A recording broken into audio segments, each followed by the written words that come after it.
இருக்கேன். உங்களை பார்த்தாலே எனக்கு காரி துப்பணும்னு ஞாபகத்துக்கு வருது அப்படிங்கிறார். எப்படி இருக்கும் யோசிச்சு பாருங்க. அவர் நண்பர் அங்கேருந்து ஓடி வந்து உங்களை நினைச்சாலே எனக்கு காரி துப்பணும்னு ஞாபகத்துக்கு வருதுங்கிறார். இது எங்கள் வீட்டில் எங்கள் மாமி பக்கத்தில் வச்சு இது மாதிரி சொன்னால் நீ பேசினதெல்லாம் போருன்னு சொல்லுவாங்களா மாட்டாங்க? சொல்லுவாங்களா மாட்டாங்களா?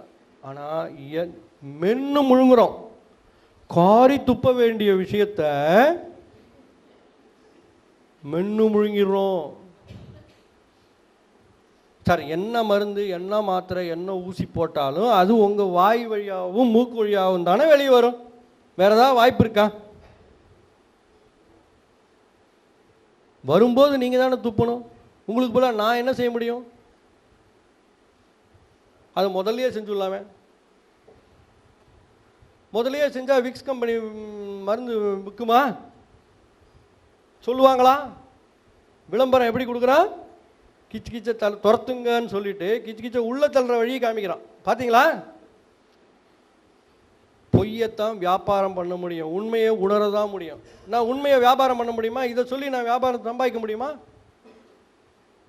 யோசிச்சு பாருங்க. எவனா இது எது சொன்னாலும் கேட்டுக்க மாட்டான். ஆனால் இதுக்கு ஃபீஸ் கொடுக்க கேட்டால் காரி துப்புவான். உண்டா இல்லையா? இல்லை, நீ அதான் எதுக்கு சொல்ல, நான் இதை எதுக்கு உங்களுக்கு புரிஞ்சுக்க சொல்கிறேன். இது வியாபாரம் பண்ணவே முடியாதோ எதுவோ அதுதான் உண்மை. எதை வியாபாரம் பண்ண முடியாதோ அதுதான் உண்மை. இப்போ இந்த இங்கே எனிமா கேன் வச்சுக்கிறீங்களா சார்?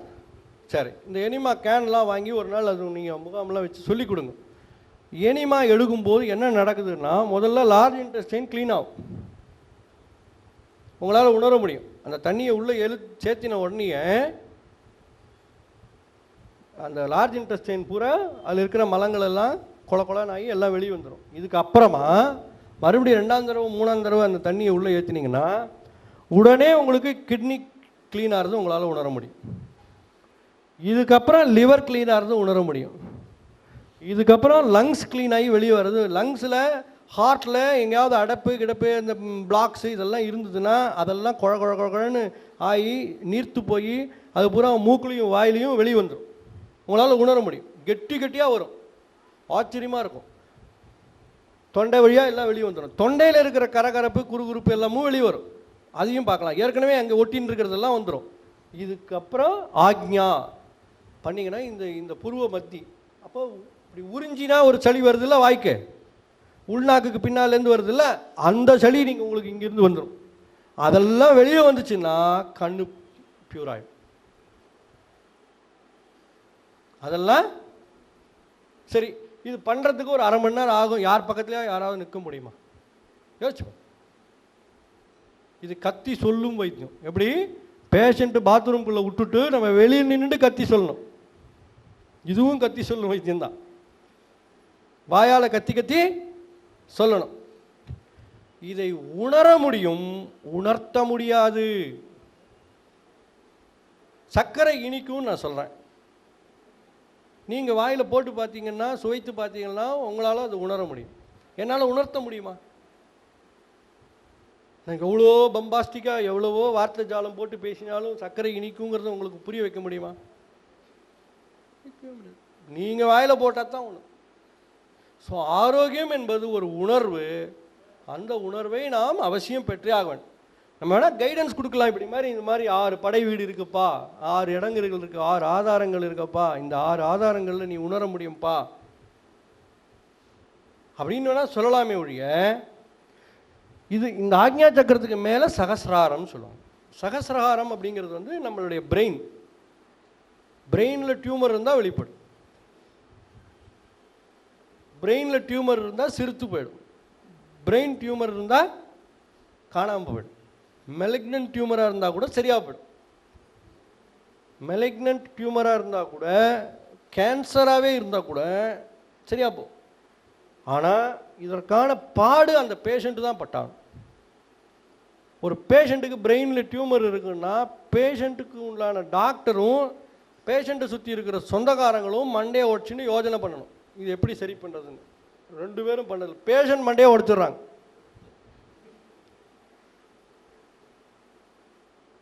பேஷண்ட் மண்டையை உடச்சாதான் 2 லட்சம் பணம் கொடுக்குறான். இப்போ நான் சொன்னேனே இந்த மாதிரி பண்ண வச்சேன்னு வைங்க, நல்லாயிடும், வீட்டுக்கு வந்துடும். இப்போ யாரோ போன மீட்டிங்கில் பிரெயின் டியூமர் நல்லாச்சுன்னு சொல்லி சொன்னாங்கன்னு கொஞ்ச நேரம் முந்தி சொன்னாரே, நான் அவர் அட்ரஸ் கொடுங்க, நான் பார்க்கணும். அவர் ஏன்னா என்னுடைய ஒய்ஃபோட தங்கச்சிக்கு பிரெயின் டியூமர் மண்டையை உடச்சிட்டாங்க. அப்போலோ கைஷன் போய் மண்டையை உடச்சி எல்லாம் பண்ணியிருக்காங்க. ஐயோக்கு சொல்ல வரலாம், அது நம்ம ஏதாவது சொல்லி பார்க்கலாம், வேறு ஒன்றும் இல்லை. அதாவது எளிமையான விஷயங்கள். ஜனக மகாராஜா தன்னோட குருநாதர்கிட்ட போய் எனக்கு பிரம்ம ஞானம் வேணும், எனக்கு மெய்யறிவு வேணும், இந்த உலகத்தினுடைய பற்றின விஷயங்கள் எனக்கு தெரியணும், சொல்லிக் கொடுன்னு கேட்குறார். அந்த மகாராஜா அந்த குருநாதர் என்ன சொல்கிறார், நானே பிரம்மஞானி, உனக்கும் பிரம்ம ஞானத்தை தர முடியும், பிரம்மானந்தத்தில் நான் மூழ்கி இருக்கேன், நான் பிரம்மாண்டத்தில் மூழ்கி. ஆனால் இது சொல்லி கொடுத்த மறு நிமிஷமே அதனுடைய உண்மையிலையும் அதனுடைய எளிமையிலையும் நீ மயங்கி அதுக்குள்ளே அப்படியே உழுந்துருவே, நீ வெளியவே வரமாட்டேன், ஃபீஸ் கொடுக்க மாட்டேன், முதல்ல ஃபீஸ் கொடுன்னு கேட்குறார். அந்த ராஜாவுக்கு ஆச்சரியம், என்னையா நான் அட்ரஸ் இல்லாத ஆளா, ஓடி போயிடுவேனா, இந்த தேசத்துக்கு நான் சக்கரவர்த்தி, உனக்கு கொடுக்காமலா, நான் ஃபீஸ் கொடுக்காமலா நான் ஓடிடுவேன், நீ சொல்லுங்க நான் உங்களுக்கு ஃபீஸ் கொடுக்குறேன் அப்படின்னு இவர் சொல்கிறார். அப்போ மகரிஷி சொல்கிறார், இல்லை இல்லை தம்பி, இது அப்படி இல்லை விஷயம், இது முதல்ல ஃபீஸ் வாங்கிட்டு தான் சொல்லணும், இது சொல்லவே கூடாது, ஃபீஸ் வாங்காமல் சொல்லவே கூடாது, முதல்ல ஃபீஸ் கொடுன்னு கேட்குறார். ராஜா என்ன சொல்கிறார், எனக்கு பிரம்ம ஞானம் தான் வேணும், எனக்கு மெய்யறிவு தான் வேணும், இந்த உலகத்தை பற்றின அறிவு தான் எனக்கு வேணும், நீ உனக்கு என்ன ஃபீஸ் வேணாலும் வாங்கிக்கோ, ராஜ்யமே கூட நீ எடுத்துக்கோ, நீ கூட ராஜாவாயிடு அப்படின்னு ஜனக மகாராஜா அந்த ராஜ ரிஷிக்கிட்ட சொல்கிறார். அப்போ அவர் சொல்கிறார், எனக்கு ஒன்றும் வேண்டாம், நீ ராஜ்யமெல்லாம் எனக்கு கொடுக்க வேண்டாம், எனக்கு ஒரு 30 ஏக்கரா நிலம் கொடு, கங்கை கரை ஓரமாக கொடு. ஏன்னா காவிரி கரை ஓரமாக 30 ஏக்கரா வாங்கினா பிரயோஜனம் இல்லை, கர்நாடகாக்காரன் தண்ணி விடுவானா மாட்டானா தெரியாது, விட்டாதான், இல்லைன்னா எல்லாம் வாடி கிடக்கும், கரெக்டா? அதனால் கங்கை கரை ஓரமாக 30 ஏக்கரா நிலத்தை கொடுன்னு வாங்கிக்கிறார். 30 ஏக்கரா நிலம் எழுதி கொடுத்துறார்.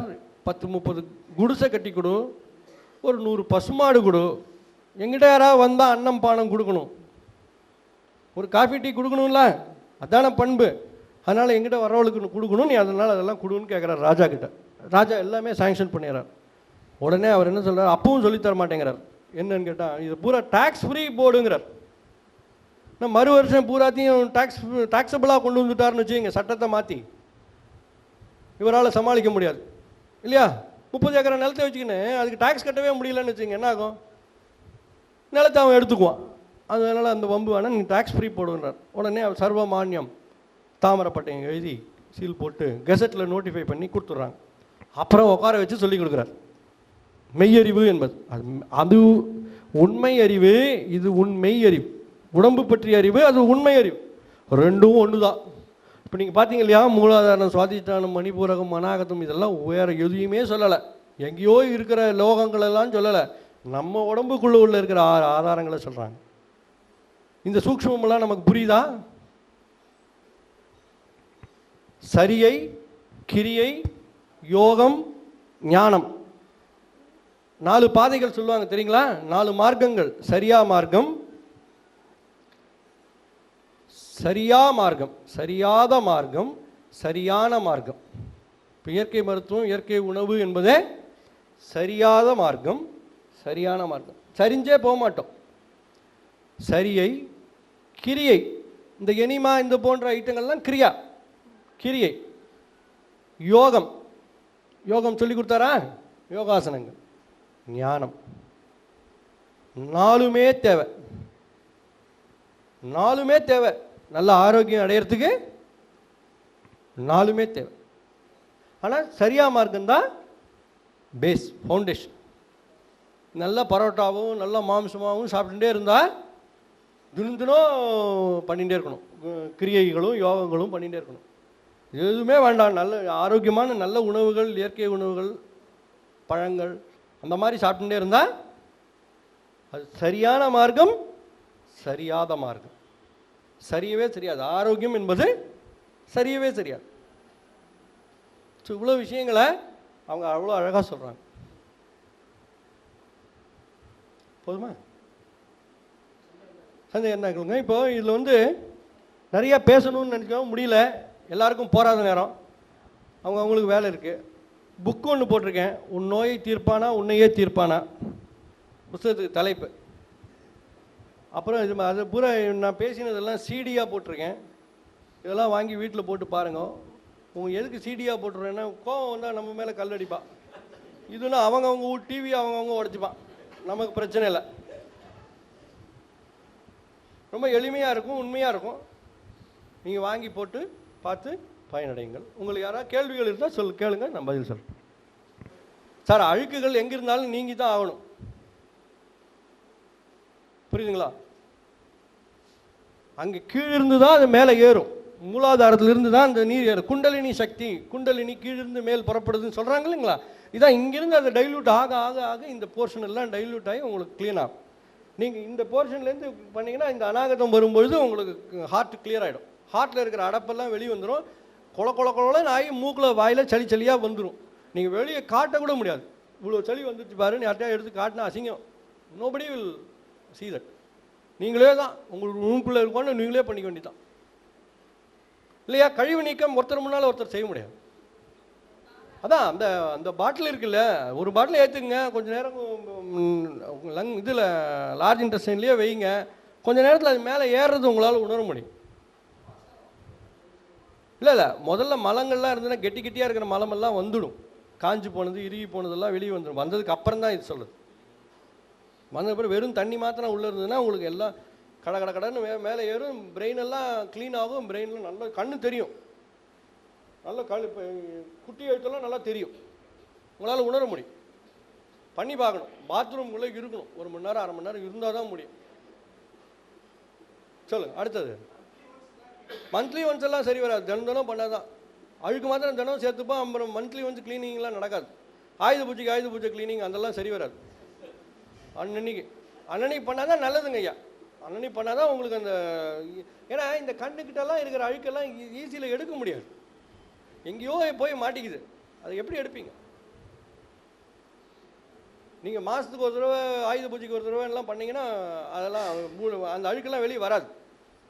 You will have difficulty in removing it. அப்புறம் கத்தி தான், இந்த கத்தி சொன்னால் ஏறலைன்னா அந்த கத்தி தான் ஏறும், அவ்வளோதான். சொல்லுங்கள். அடுத்ததுக்கு எல்லாம் பண்ணலாம். இது இப்போ நான் சொன்னேன் இல்லையா, இதை பண்ணிட்டே வரும்பொழுது இந்த இடம் க்ளீன் ஆகும். ஆக்ஞா சக்கரம் 6வது ஸ்டேஜில் தான் ஆக்ஞா சக்கரம் க்ளீன் ஆகும். ஆக்ஞா சக்கரம் க்ளீன் ஆகும்போது தான் கண்ணு க்ளீன் ஆகும், வெள்ளெழுத்து சரியாகும். எனக்கு வெள்ளெழுத்துக்கு நான் கண்ணாடி போடல இன்னமும். எனக்கு 50 வயசு ஆகுது, நான் இன்னும் போடல.